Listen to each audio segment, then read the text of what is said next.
예, 두 번째 시간 말씀 이어나가도록 합니다. 이제 12절로 들어가는데, 우리가 우리에게 죄 지은 자를 사하여 준 것 같이 우리 죄를 사하여 주옵시고 라는 말은, 우리가 우리에게 빚진 자를 탕감하여 준 것 같이 우리의 빚을 탕감하여 주옵시고, 이렇게 해야 맞는다는 거예요, 번역 자체가. 예. 그 다음에 그러면 우리가 우리에게 빚진 자가 앞에 나오고, 제자들도 우리 빚을 탕감하여 달라고 한 것 보니까 제자들도 주님 앞에 빚이 있죠 지금. 그런데 로마서 아까 1장 14절을 읽은 것처럼 바울 사도가 헬라인이나 야만인이나 지혜 있는 자나 어리석은 자에게 다 내가 빚진 자다, 바울 사도가 이런 사람들에게 빚을 졌다 그랬어요. 그러니까 사도들이 주님 앞에 빚진 건 사실은 헬라인, 야만인, 지혜 있는 자, 어리석은 자들에게 빚진 거죠. 빌레몬서 1장 18절로 19절 인용구를 보겠습니다. 그가 만일 네게 불의를 하였거나, 여기 그는 누구를 말하는 거죠? 네, 빌레몬의 종이었던 오네시모를 말하는 거예요. 빌레몬서는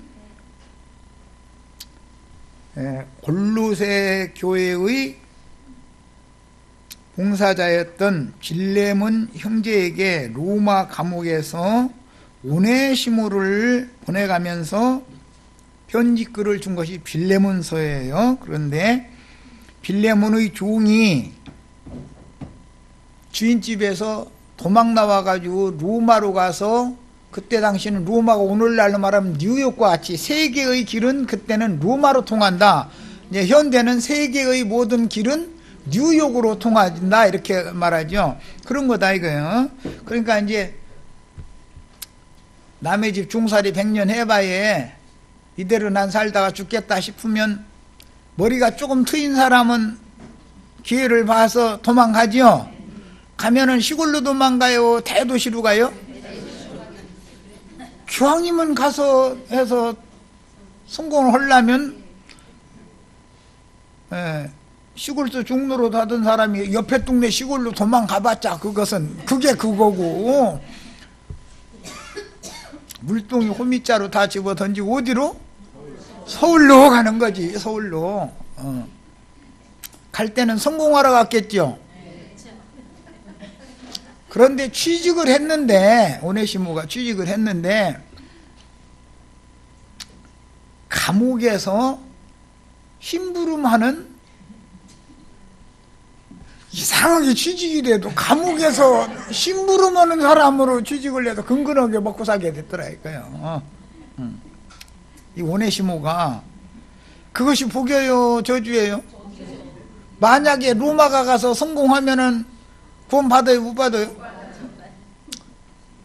물동이 호미자로 다 집어던지고 서울로 갔는데, 서울 가니까 일자리가 없어서 맨 밑바닥에 이제 일을 할 수밖에 없게 됐더라는 거야. 목구멍이 포도청이라. 그런데 자기가 심부름하고 다니는 그 감옥에 바울이라는 사람이 떡 잡혀 들어온 거야. 그래서 감옥에 있는 사람이 감옥 밖에 있는 사람한테 구제를 하는 거야. 뭔 말인지 아셨죠? 사건이 지금 이렇게 된 거예요.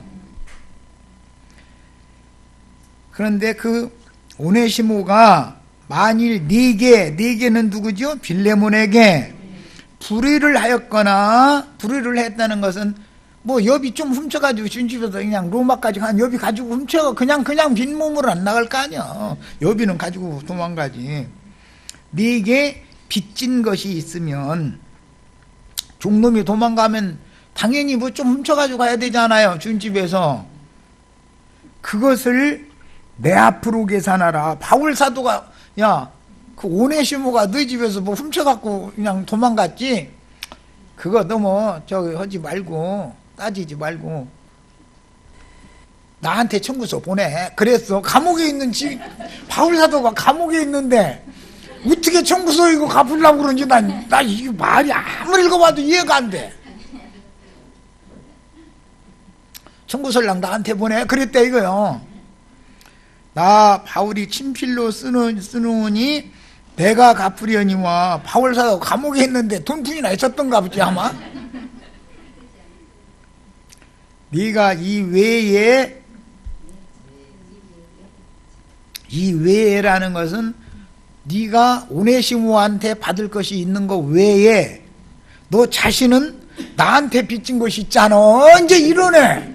그러면 알고 보니까 퉁치자 이제 그 말인데. 오네시모가 빌레몬한테 훔쳐가지고 간 거, 축낸 것은 야 그거 나한테 청구서 보내. 그래놓고 나서 헌다 소리가 너는 나한테 빚진 거 있잖아. 이제 이러니까 그 말은 퉁치자 그 말이잖아.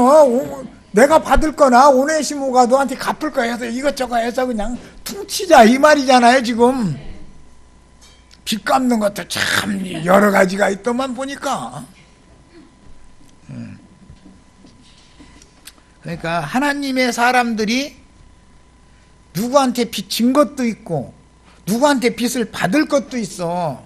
그러면 우리 형제 자매님들한테 나도한 형제는 받을 것이 있고 형제 자매님들이 누군가를 만나야 되는데 그 사람들에 대해서는 내가 빚을 진 중이고. 뭔 말인지 이해하셨죠? 네. 형제 자매님들한테 내가 빚을 받아내야 되는 입장이야. 그런데 맨 먼저는 예수님이 나한테 빚을 받을 뿐이죠. 나는 예수님한테 죄를 졌죠. 이제 죄를 안 해. 이제 빚을 졌죠. 네, 근본적인 문제가 계속 반복되는 거예요 지금. 그러면 벌써 이제 감이 왔죠. 우리가 우리에게 빚진 자를 탕감해 준 것처럼 주님은 우리의 빚을 탕감해 주세요. 이게 뭔 말인지 벌써 이제 감이 왔죠. 성경은 뭘로 해석해야 정확하다? 성경은 반드시 성경으로 해석해야만 정확하다.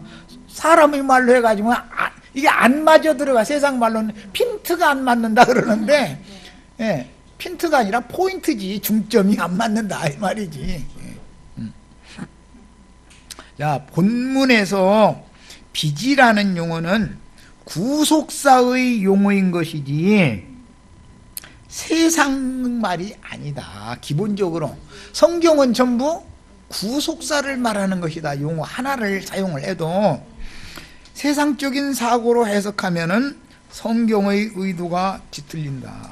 왜? 바울 사도가 헬라인, 야만인, 지혜 있는 자, 어리석은 자에게 다 내가 빚졌다 그럴 때 그게 세상사로 해석하면 맞아요, 안 맞아요? 지금 이건 무슨 말을 하고자 하는 거예요? 구속사를 말하는 거예요. 구속사. 여기에 나오는 빚이라는 말은 뭘 말한다? 구속사를 말한다. 내가 하나님 앞에 죄인이라는 근거에서부터 출발하는 거다 그런 말이야. 그러면 하나님은 나에게서 죄빚을 받아내야지요. 반드시 죄값을 받아내야 되잖아요. 그런데 내가 직접 갚을 수 있어요, 없어요? 누군가가 대신 갚아줘야지요. 그 얘기부터 시작하는 말이다 이거예요 지금. 예? 자, 그러면 이제 감이 왔죠 이제. 제자들은 그들의 모든 죄값을 주님이 대신 갚아주셨으므로 주님께서 불쌍히 여기는 영혼들에 대하여 복음을 전해야 할 위임과 함께 맡은 자로서의 빚을 지고 있는 것이다. 뭔 말인지 아셨어요? 나도 한 형제에게 이런 말씀 깨닫게 해가지고 사람 보내줘가지고 하는 것은 너희놈아 나한테 빚진 거 있지 않아? 이 생에 살아있는 동안에 빚 다 갚고 와. 너 빚 안 갚고 그대로 빚 내 앞에 가지고 왔다가는 넌 지옥이야. 그 얘기지요? 이게 나 살으려고 나 이러는 거라니까 지금. 나 살으려고. 우리 뭐 윤회수 위해서 나 이러는 게 아니야. 내가 살아야 돼. 내가 이 빚을 지금 현세에 이걸 사명을 충성스럽게 해서 갚지 않으면 누구에게 화가 있어요? 윤회수에게 화가 있는 게 아니라 맡은 자에게 화가 있는 거죠. 그러니까 나는 재앙당하기 싫어서 그래서 나 이러는 거라니까. 이해하셨죠 이제? 예수님이 세상에 오셔서 그렇게 순교의 길을 가면서 그 아버지의 사명을 수행한 것은 왜 그래요? 예수님 자신을 위해서 그러는 것이지 베드로를 위해서 그런 게 아니에요.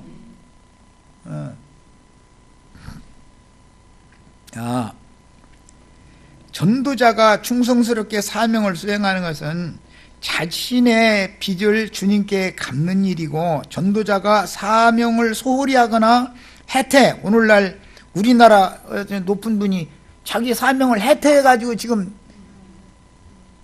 불벼락이 지금 모자에 떨어졌잖아요. 그렇게 하는 것은 사실은 자신에게 그게 화가 미치는 것이다. 맡은 자가 그 직분을 해태한다, 소홀히 한다, 그러면 거기에 대한 응분의 조치를 하나님께 받게 돼 있는 거다, 그런 말이야. 그런데 사명을 수행하는 것은 신자들에게 헌금을 받아서 생계를 삼거나 배를 채우거나 사람들에게서 영광을 받기 위한 것이 아니라 자신이 주님 앞에 섰을 때 화를 당치 않기 위해서 그러는 거다, 이런 말이야. 기본 개념이 정리가 되셔야 되겠어요. 그러면 이제 예배당에 열심히 다니면서 제단에다가 제물을 바치러 가다가 내가 늘 이렇게 형식적으로 왔다리 갔다리 생활 하다가 그냥 인생 마치면 목사님이 말하는 대로 정말로 천당이라는 데를 갈까 한번 의심을 해봐야 될 거 아니겠어요? 만약에 그대로 안 되면 어떻게 할 건가 말이요. 네가 아직 길에 있는 동안에 형제에게 먼저 가서 손을 내밀로 사활을 청해라 그랬는데 그게 무슨 말일까 하고 한번 생각을 해봐야 되겠죠. 나도 한 형제 여기 있으니까 나한테 와서 손 좀 내밀어야죠. 자기한테 와서 손 내밀으면 그러면 막 용서받는다네 막 이제 이렇게. 아니 받을 수 있을지 없을지 어떻게 알아? 알 수 없잖아.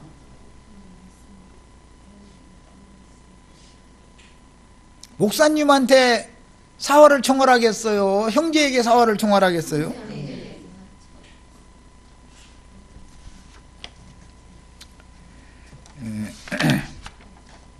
뿐만 아니라 전도자들을 통해서 증거된 말씀으로 주님께 죄빚을 청산받은 은혜를 입은 양무리는 주님과 주님의 종들에게, 주님의 종들은 주님 앞에 지금 빚을 지고 있는 거죠.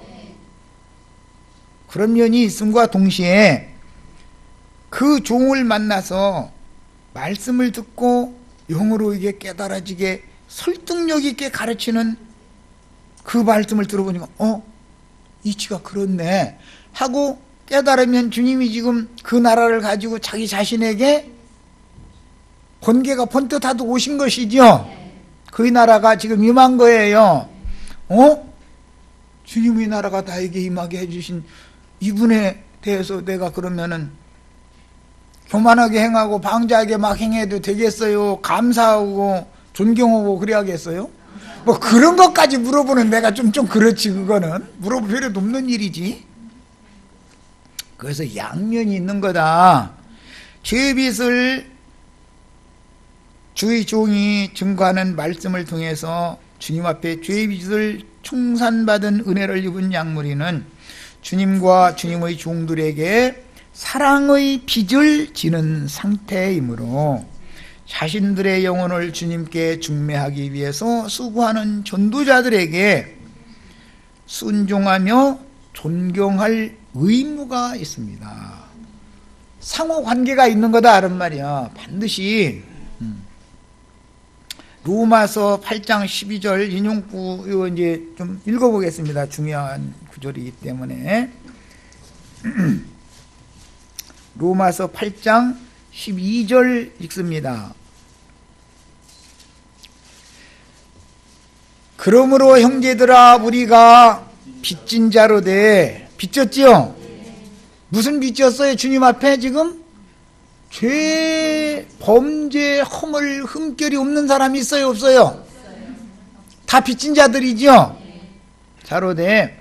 육신에게 져서 육신대로 살 것이 아니다. 빚을 갚으려면 영을 따라 살아야 돼요? 육신대로 살아야 돼요? 이것은 뭐 이거 물어보는 내가 그렇지. 이건 또. 자, 이제 13장 8절을 읽겠습니다. 성경은 하나님의 나라를 통치하는 천국의 법인데 성경은 그리스도의 율법이죠. 신약은. 자, 13장 8절 읽습니다. 피차 사랑의 빚 외에는 아무에게든지 아무 빚도 지지 말라. 남을 사랑하는 자는 율법을 다 이루었느니라. 그래서요. 그러면 또 이제 이 말씀을 잘못 오해하면은 내가 우리 윤혜수 자매를 육신적으로 사랑하면 율법을 다 이뤄요. 죄를 범해요.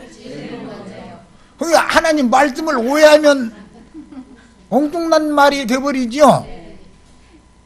여기에 말하는 사랑, 남을 사랑한다라는 것은 주님 앞에서 죄빚을 잔뜩 지고 그 죄짐이 너무 무거워서 지치고 곤비해서 일어나지도 못하고 덜 쓰러지고 이런 영혼들에게 주님께서 맡긴 천국 복음 말씀을 전해서 빚을 다 벗어버리고 죄와 사망의 법칙에서 생명의 법칙으로 자유함을 받게 해주는 전도를 하는 것을 일러서 성경에서 지금 사랑을 하는 것이다 그랬어요. 이것이 모든 율법을 이루는 것이다.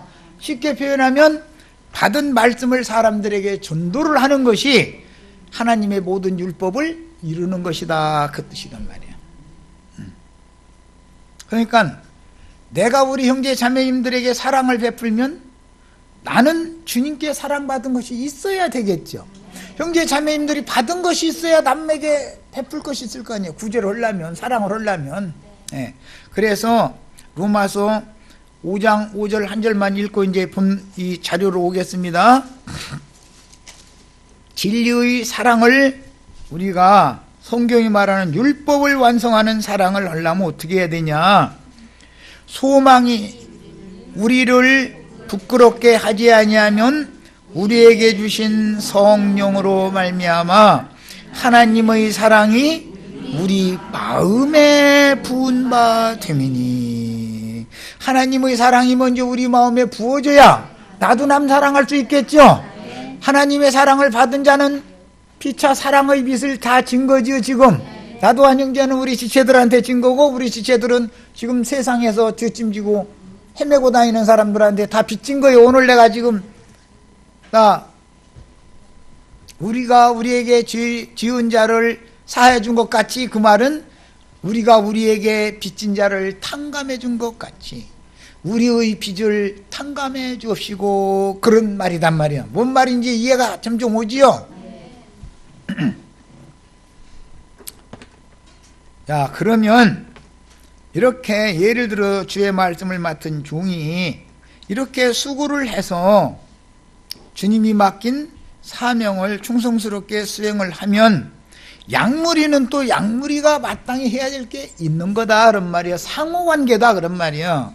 자, 이제 히브리서 13장 17절 읽고 오겠습니다.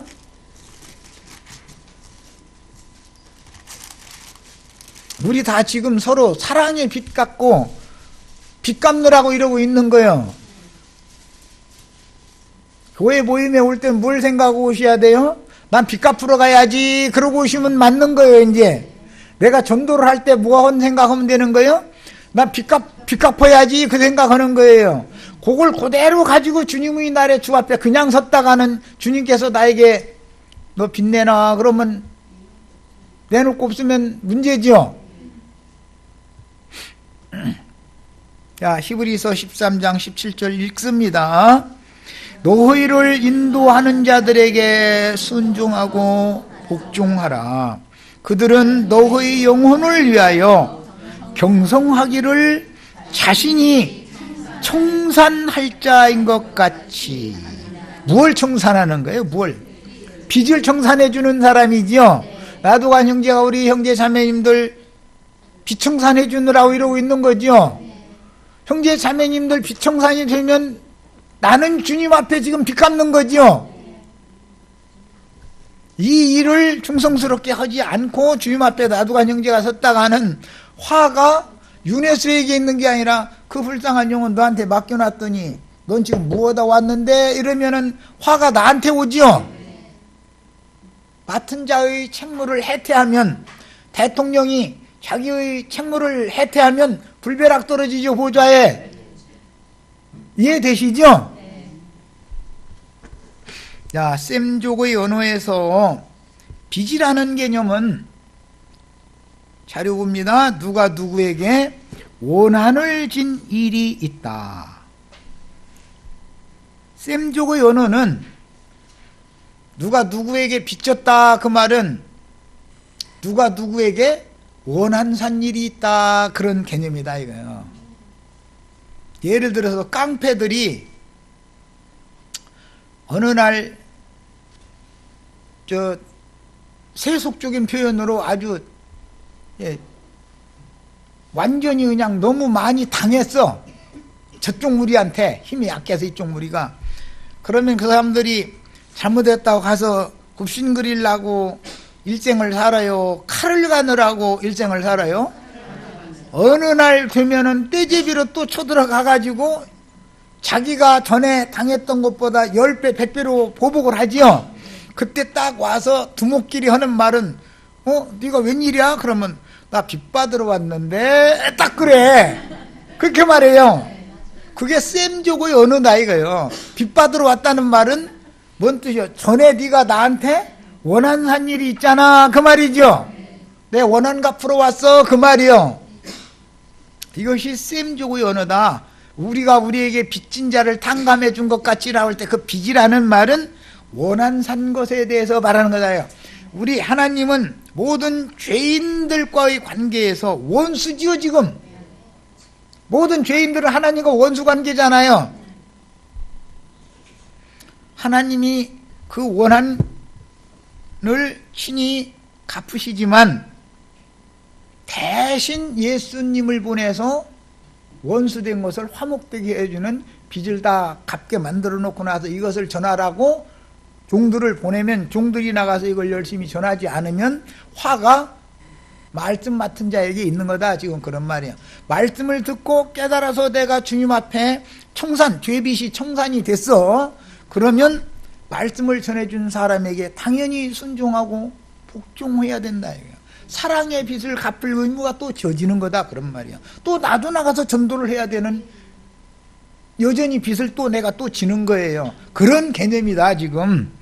자, 그래서 원한을 품게 하는 원인 제공은 상대방에게 빚을 진 것이고 상대방은 빚을 받으려고, 즉 원한을 갚으려고 때를 기다리며, 하나님이 지금 그러시고 있는 중이지요. 인류에게 기독교계와 세상 나라를 심판할 날을 지금 기다리고 있죠.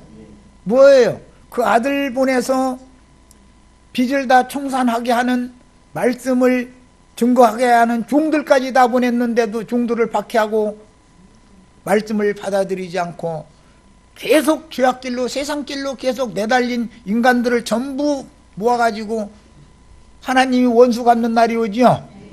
그런데 종들이 네가 원수 갚으려고 하지 말고 원수 갚는 것은 누구한테 맡겨라? 하나님께 맡기고 너는 네 할 일이나 해라. 지금 그 말이란 말이야. 이해하셨죠? 나도 한영제는 지금 그래서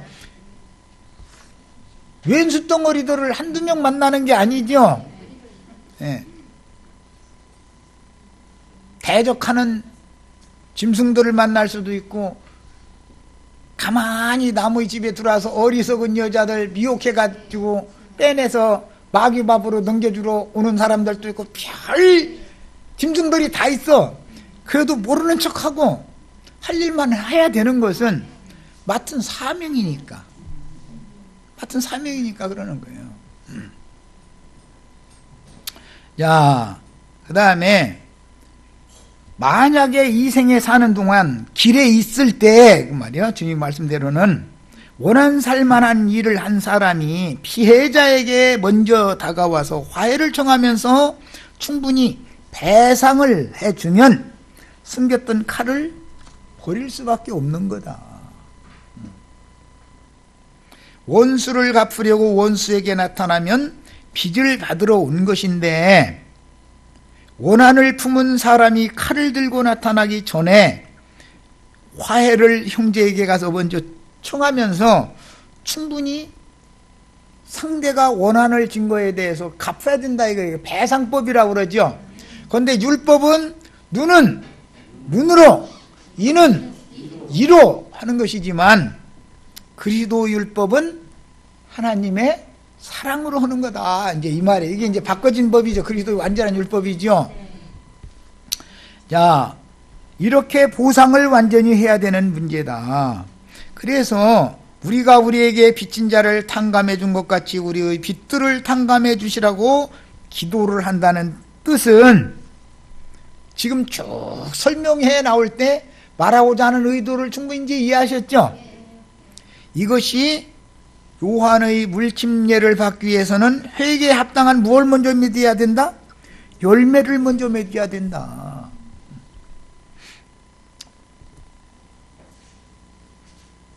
악을 행했던 거에 가서 상대방을 찾아가서 보상을 먼저 해야 된다. 이게 사활을 하고. 그렇지 않으면 바리새인, 서기관, 율법자들은, 사두개인 이 사람들은 요한에게 와서 세례를 받았다는 거예요, 안 받았다는 거예요?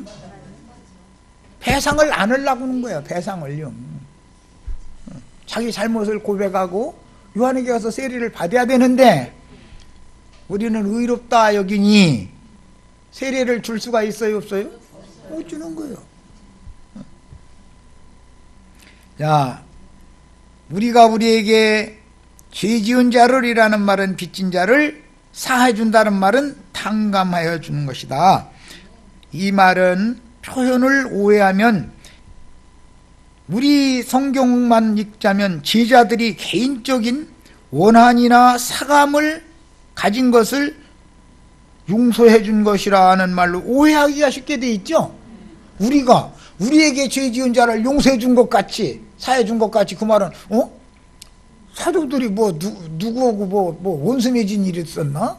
그런데 미운 짓거리 하고 막 그런데도 그냥 용서해 주니까 주님도 그 사도들 용서해 주는 그 말인가? 이렇게 생각하면 지금 성경이 말하는 의도와 맞아요, 안 맞아요?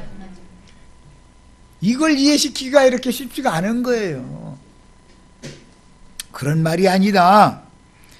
이 말씀은 속세의 원한 관계를 다루는 말씀이 아니고 메시아께서 세상에 와서 행하시는 일을 이제는 제자들이 계속하도록 보내심을 받아야 하기 때문에 그 일을 제자들에게 아버지께서 아들을 보내서 그 일을 하신 일을 아들이 또 제자들을 보내서 일을 하셔야 되기 때문에 사명을 맡기는 의미로 기도하라고 주시는 말씀이다. 사명을 맡기는 말씀이다. 자, 이 말씀은 요한복음 20장 21절에 나온 말씀인데 예수께서 이르시되 너희에게 평강이 있을지어다. 이 날이 어떤 날이죠? 부활의 날이죠. 부활. 죽임당한 지 사흘 지난 날이잖아요. 새벽 미명에 부활하셨다가 저녁 때는 유대인들이 무서워서 문을 닫고 지자들이 모인 곳에 문을 닫고 모여 있었죠. 그곳에 주님이 나타나가지고 지금 하는 말이에요. 그러니까 이 주님은 인자 예수가 아니고 영으로 오신 예수님이죠. 예, 사람 예수가 아니에요. 영으로 오신 예수님이에요. 예. 아버지께서 나를 보내신 것 같이 예수님 맨 먼저 최초로 보냄받은 사도가 누구예요? 예수님이죠. 나도 너희를 보내노라. 이 말씀을 하시고 그들을 향하사 두려워서 유대인들이 두려워서 문을 갖고 떨고 있는 지휘자들을 향하사 펼쳐놓습니다. 이제 숨을 내쉬며 이르시되 성령을 받으라. 오늘 우리 형제 자매님들에게도 동일한 주님의 새 생명의 호흡이 부어져야 되겠어요. 성령을 받아야 되겠어요. 이 말씀은 기본적으로 창세기 2장 7절에서 비롯된 말이라는 걸 아시죠? 땅의 흙으로 사람을 지으시고 그 코에 뭘 불어넣었더니 생기를 불어넣었더니 사람이 생명이 된지라 이렇게 나와 있죠. 거기서부터 시작되는 말이에요. 자, 오늘 우리 형제 자매님들 속에도 하나님의 생기가 들어가야 되겠어요. 그것은 살아있는 신성한 성품으로는 하나님의 사랑이 형제 자매님들의 마음에 부어지는 거다. 아까 로마서 5장 5절 읽고 왔어요. 그래야 다른 사람들한테도 또 대언을 해서 숨을 내쉬어서 살아나게 할 수 있잖아요. 죽은 자를. 이 말씀이 에스겔 37장에 보면 골짜기에 여기저기 죽어서 마른 뼈다귀들이 나뒹굴고 있죠.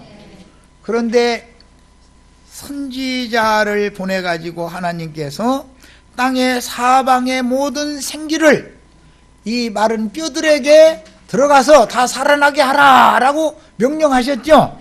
그러면 그 선지자가 그 일을 해야 돼요? 해태해도 돼요? 만약에 안 하면 어떻게 돼요? 화가 에스겔 선지자 자신이 받는 거예요. 죽어서 나뒹굴어 있는 이 마른 뼈다귀들이 화를 당하는 게 아니고 이미 그들은 화를 당해가지고 이러고 있는 거니까 그들을 살리라는 주님의 분부를 거역하면 에스겔 선지자가 화를 당하는 거예요. 그래서 에스겔 선지자가 땅의 사방의 생기야 그들에게 들어가라 라고 대언을 했더니 마른 뼈들이 다 일어나서 제자리에 가서 맞춰져 가지고 큰 군대가 되었다 그랬어. 오늘 우리 형제 자매님들이 하나님 나라를 위해서 마귀의 군대와 싸우는 군대를 지금 오늘 세우는 말이에요. 이제 군대는 혼자 해서는 안 되죠.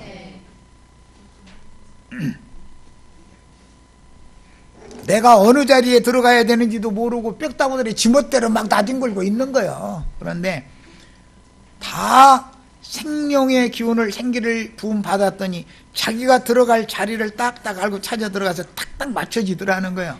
그래가지고 하나님의 군대가 됐다는 거예요.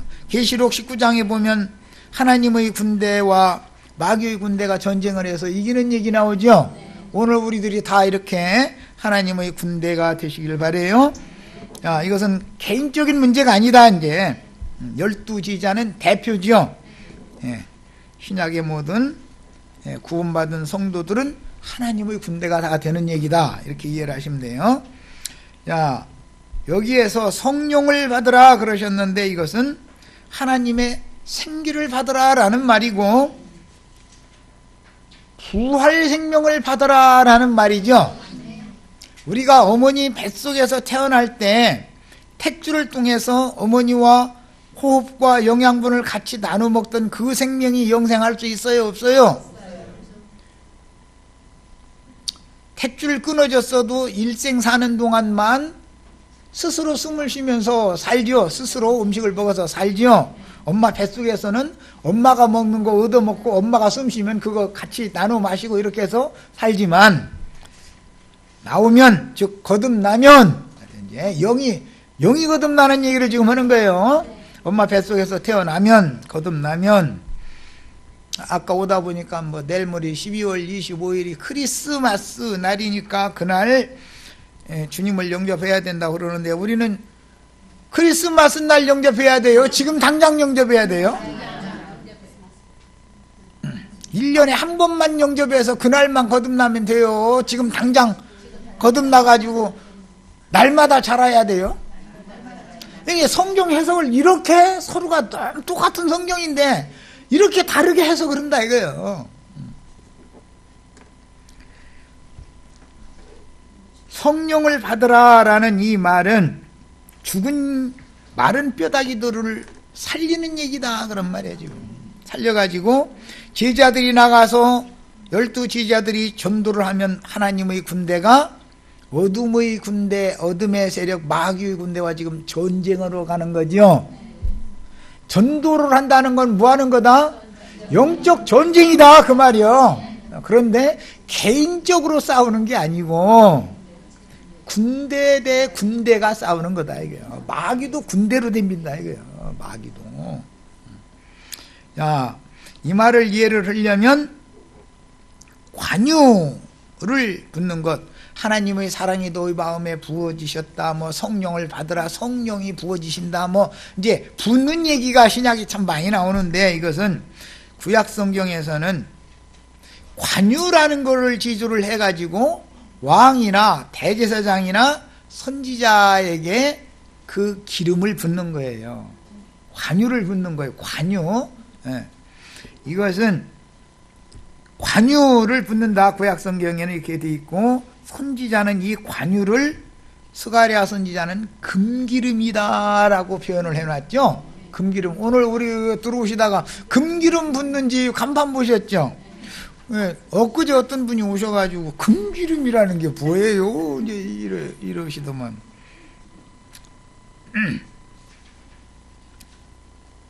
금이 뭔지도 몰라. 금은 말씀 아니냐 그러길래 내가 아니다 기다 하면은 또 기분 나쁠까 봐서 그 말을 딱 할 때 어디서 누가 보냈구나. 나는 그냥 금방 알아듣지. 이제 또 나도 눈치는 있는 사람이거든. 그래도 모르는 척 할 뿐이지. 아무개라는 이상한 놈은 금은 말씀이다 해가면서 비유풀이법 뭐 해가면서 하는 놈 하나 있지요. 요새 아주 날리는 놈 하나 있어. 늙어가지고 말이요. 저는 안 죽는다 해서 그 말이야. 참 미친 놈이지. 예수님 태어났을 때 먼 데서 온 동방 박사들이 빈손으로 왔다겠어요? 몇 가지를 갖다 바쳤다겠어요? 그런데 첫 번째 바친 게 뭐예요? 금이죠, 금.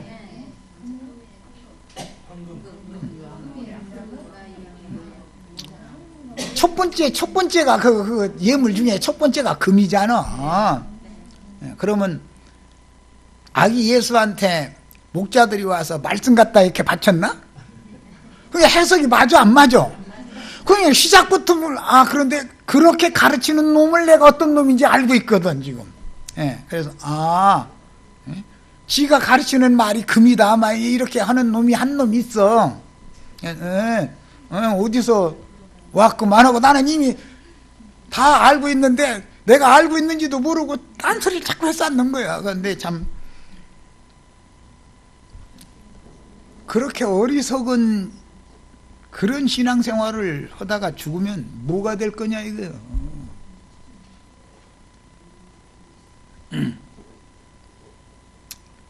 금은 어디서부터 시작되는 말이죠? 창세기에 보면 하일라 땅에 정금과 베델리엄과 호마노가 난다고 거기부터 시작되는 말이죠. 그럼 하일라 땅에는 말씀이 나오나? 하일라 땅에서는?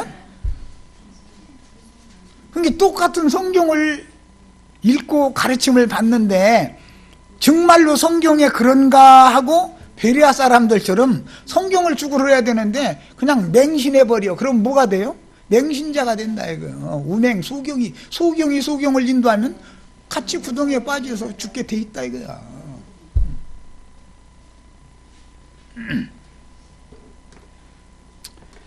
자, 관유제조는 출애굽기 30장 22절로 33절에 나오는 말이죠. 그 율법에 따라서 하나님, 즉 여호와의 성령을 상징하는, 하나님은 영이시니까 거룩한 영이죠. 감람류 양은 한 흰에다가 관유를 만드는 법칙이요 이게. 몰약 500세겔 육개와 창포 각각 250세겔, 도합 500세겔, 계피 500세겔을 잘 혼합해서 제조하여 위임식을 위한, 오늘 제자들을 지금 아버지께서 나를 보내신 것 같이 나도 너희를 보내노니, 지금 위임해서 보내느라고 그러는 거죠. 관유를 지금 제사장에게 붓느라고 그러는 거 아니에요. 구약 성경은 율법이 모형이죠. 아론 반차에 따른 제사장들에게는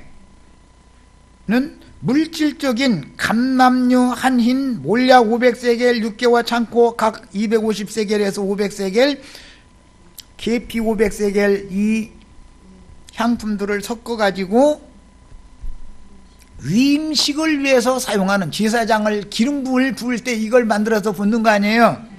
사용하는 성결의 의식에만 사용하는 특별한 이걸 보고 향유라고 그러는 거다. 향품이 들어가 있는 기름이니까 향유라고 그러는 거예요. 이것은 신약이 와서 실현할 때 요한복음 20장 21절에서 실현을 한 거다. 성취다 이거예요. 구약성경 관유를 제조해서 제사장에게, 아론에게, 아론의 아들들에게 이거 붓느라고 이거 제조하라고 한 거 아니에요.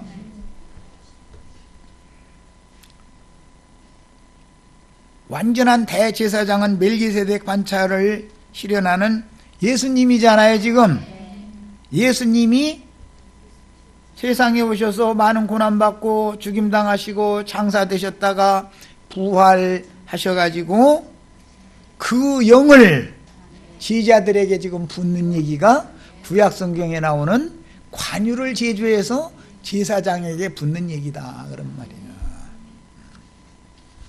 이렇게 실현이 됐어요. 이걸 부음받으면 금기름을 부음받은 사람이다 이거예요. 금기름.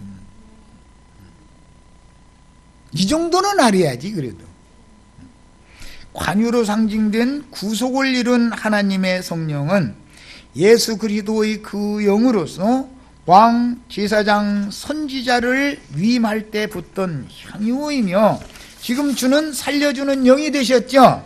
이 살려주는 영이 되신 주님은, 예수 그리스도는 지금 관유로 상징되어져 있는 그 영인데 그 영이 지금 향유다 이거예요. 향유. 단순한 감람기름, 구약성경의 여호와의 영이 아니다 이거예요.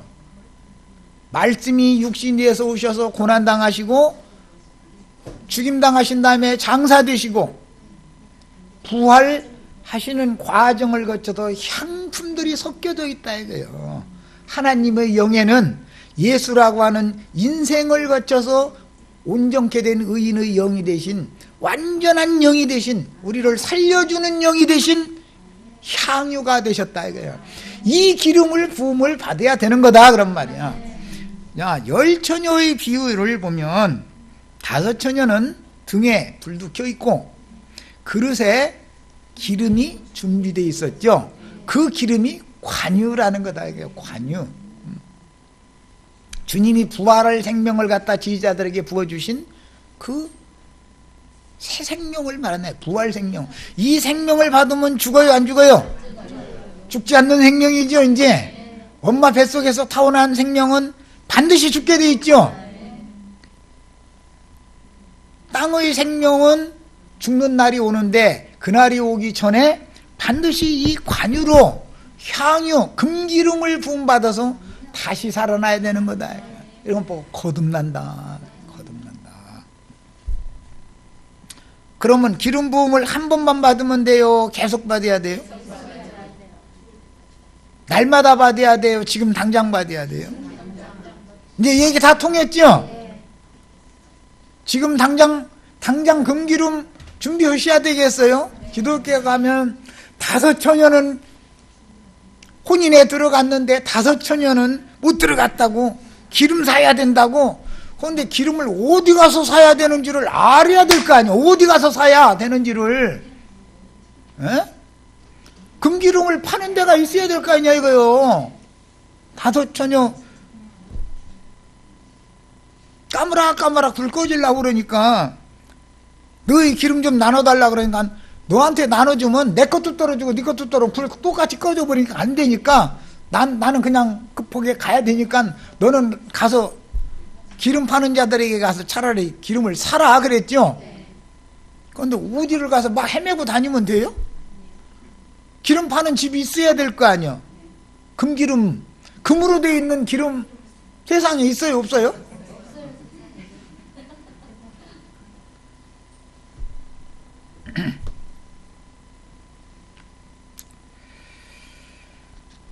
금기름 파는 집에 가셔야 되는데 어디 가야 금기름을 파는지를 모르면 길거리에서 헤매고 다니다가 불 꺼져 버리면 끝나는 거 아니냐 이 말이요.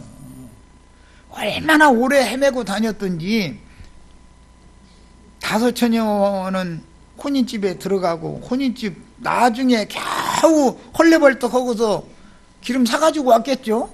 겨우 만나서 와봤더니 혼인집 문이 열려있더라는 거예요, 닫혔더라는 거예요. 버스는 지나갔는데 손들으면 돼요. 끝난 거예요. 다음 버스가 있을 때는 괜찮은데 다음 버스가 없으면 늦게도 못 가죠. 끝난 거죠. 이렇게 되면 안 된다 그런 말이에요. 금기름을 어디서 판다 그랬느냐. 계시록 22장 17절에 보면 그 영과 신부가 말씀하시기를 오라 하는도다. 배고픈 자 목마른 자 다 와서 값없이 생명수를 받으라 하시더라. 그곳으로 가야지요. 아무 데나 가서 되는 게 아니죠. 내가 그러라 하는 놈한테 가면 돼요 안 돼요? 그놈 종 될 수밖에 없죠. 우리는 사람의 종이 돼요 그리스도의 종이 돼요? 야, 두 번째 시간은 일단 여기까지 해서 마칩니다.